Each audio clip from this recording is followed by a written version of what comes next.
Hi dear friends, welcome to our channel. எல்லோரும் எப்படி இருக்கீங்க? நல்லா இருக்கீங்களா? நான் ரொம்ப நல்லா இருக்கேன். நீங்கள் எல்லோரும் நல்லா இருப்பீங்க நம்புகிறேன்.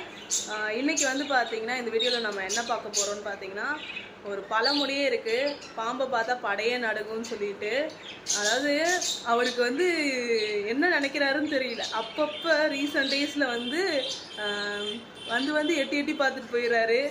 கனவுலியாக இருக்கட்டும், இல்லை வீட்டுக்காக இருக்கட்டும், இல்லை எங்கேயாவது வெளியில் போகும்போதாக இருக்கட்டும். இப்போ ரீசெண்ட் டேஸாக லாஸ்ட் ஒரு 1 இயராக வந்து அவரோட டிஸ்டர்பன்ஸ் வந்து கொஞ்சம் அதிகமாக, தொந்தரவுலாம் பண்ணுறதில்ல. என்னதான் இருந்தாலும் கண்ணுக்கு எட்டில் தூரத்தில் இருந்தாலும் நமக்கு பயம் இருக்கும் இல்லையா? என்னன்னே தெரியல, ரீசெண்ட் டேஸில் வந்து கொஞ்சம் அதிகமாக பார்க்குற மாதிரி இருக்குது. இது பெரிய விஷயம் இல்லாமல் இருக்கலாம் சிலருக்கு. எனக்கு வந்து இது ஏன் பெரிய விஷயமா இருக்குது அப்படின்னா, நான் சின்ன வயசுலேருந்து இதை மாதிரி அடிக்கடிலாம் பார்த்தது கிடையாது. எங்கேயாவது யாராவது சொல்லிகிட்டு இருப்பாங்க. ஏன் நாங்கள் வந்து ஒரு 2 இயர்ஸ் பேக் வந்து பார்த்திங்கன்னா ஒரு 4 வருஷமாக ஒரே வீட்டில் இருந்தோம். அது வந்து பெரிய தோட்டம், ஒரு 5-6 ஏக்கருக்கு மேலே இருக்கும். கண்ணு கெட்டின தூரம் வரையும் வந்து பார்த்திங்கன்னா நல்லா பச்சை பசையும் தான் இருக்கும். எல்லாரும் அங்கே பார்த்தேன் இங்கே பார்த்தேன், தோ போது பாரு, கண்ணுக்கு முன்னாடி போது பாருலாம் சொல்லுவாங்க. ஆனால் அது என் கண்ணுக்கே தெரிஞ்சதில்லை. ஆனால் அந்த 4 வருஷத்தில் ஒரே ஒரு டைம், இந்த டைம் சரியில்லாமல் போகுதுன்னு சொல்கிறேன் இல்லையா, அந்த டைமில் ஒரே ஒரு டைமில் சின்னதாக பார்த்துருக்கேன். ஒரே ஒரு இத்தினோண்டு தான், குட்டி தான் நான் பார்த்துருக்கேன்.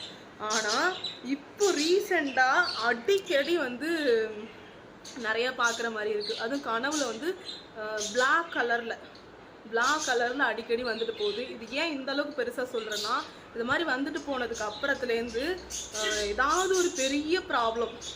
இன்றைக்கும் அதே மாதிரி ஜஸ்ட் நவ் ஒரு 1/2 an hourக்கு முன்னாடி வந்துட்டு போயிருக்காங்க. வீட்டில் வந்து அவங்க வெளியில் போகலான்னு இப்படி கிளம்பி ஸ்டெப்ஸை விட்டு இறங்குன வேகத்துக்கு அப்படியே கிராஸ் ஆகி பொறுமையாக என்னமோ அவங்க பாட்டுக்கு பொறுமையாக ஸ்லோ மோஷனில் போயிட்டுருக்காங்க. அப்புறமேலும் கூப்பிட்டு காட்டினாங்க. எனக்கு அப்படியே நடுங்கிடுச்சு, என்ன பண்ணுறதுனே தெரில. இது பெரிய விஷயமா எதனால நான் பேசுகிறேன் அப்படின்னா, ஒன்ஸ் கம் இன்சைட் ஆஃப்டர் நான் ஒரு கெதியாகவே ஆகிடுறேன். ஒரு ஏதாவது ஒரு பெரிய ப்ராப்ளம் வருது, ஏதாவது ஒரு பெரிய நெகட்டிவிட்டி இருக்குன்னா மட்டும்தான் அவங்க நம்ம கனவுலையோ இல்லை நேர்லேயோ கண்ணுக்கு தெரிவாங்க. அதுவரை கண்ணுக்கு தெரிய மாட்டாங்க. எனக்கு தெரிஞ்ச அதோட பலன் அதுதான். என்னோட ஓன் எக்ஸ்பீரியன்ஸ். நான் நிறைய டைம் அவஸ்தைப்பட்டிருக்கேன்.